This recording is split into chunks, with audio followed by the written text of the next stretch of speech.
Today is Monday, Parashat Shemot.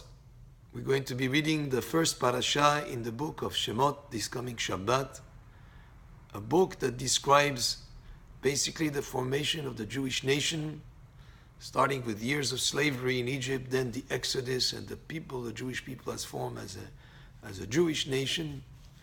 Then they received the Torah on Har Sinai. Then the building of the Mishkan and the instructions on how to build the Mishkan are given in this book. And the whole book has as a name, Shemot, names, to tell us the very great importance of names that we use for people, for our children. And one of the merits that helped Am Yisrael to get out of Egypt was that they kept their Jewish names. It says they kept their Jewish names, they kept their Hebrew language, and they kept their distinct Jewish clothing.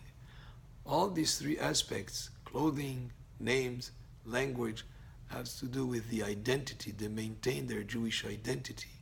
And one very important aspect of Jewish identity is a Jewish name.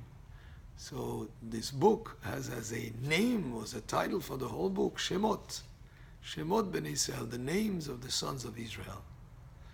Now, interestingly, in the Parashah of this week, it speaks about Yocheved and Miriam. Yocheved, the mother of Moshe Rabbeinu, Miriam, his sisters, they were midwives. Yet, in the Parashah, it calls them Shifra and Puah. Why are they called Shifra and Puah? I heard once from, I don't remember exactly the source of it, but there is a midrash that says that their names, Yocheved and Miriam, was their Hebrew names. Paro wanted to influence them, these midwives, that he had a plan that every boy that is born should be thrown into the river. So in order to influence them to go according to his decree, he changed their names from Yocheved to Shifra and from Miriam to Puah. They were actually, Shifra and Puah were supposed to be Egyptian names, yet in Hebrew, Shifra and Puah have meaning also in Hebrew. They're actually, when you take the word, it has a positive meaning in Hebrew. Shifra shemeshaperet et havalad. Shifra is a person that was able to improve the child, and there are other meanings, but that word, which was supposed to be Egyptian, actually turned out to be a Hebrew word for Shifra and Puah, that both represent certain aspects that have to do with midwife. Shifra and Puah, that the way that she was acting with the children when they were born, Miriam was assisting to her mother, so both have meaning in Hebrew, and therefore what he had as a plan, Paro, to influence them with a non-Jewish name, turned out to be actually a Jewish name that had a good meaning as far as midwife and relating to their job as midwives.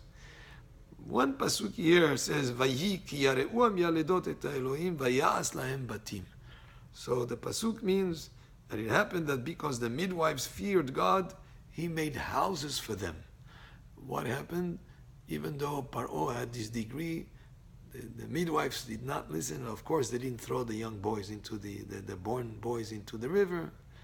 And they told Paro that these Jewish wives, they give birth right away. And basically, they saved the Jewish children. But the pasuk says because they were God-fearing, Hashem made them houses. What does it mean He made them houses? Did He build palaces for them? Rashi explains, Keuna ulviya umalchut shekruim batim. He made for them, for Yocheved and for Miriam, houses of keuna, of priesthood, and Leviah and Leviim, and houses of kingship. Because from Yocheved came out Moshe, who was the leader of Am Yisrael, who was a Levi, came out Aharon, who was the Kohen, who was the high priest, and his descendants are Kohanim.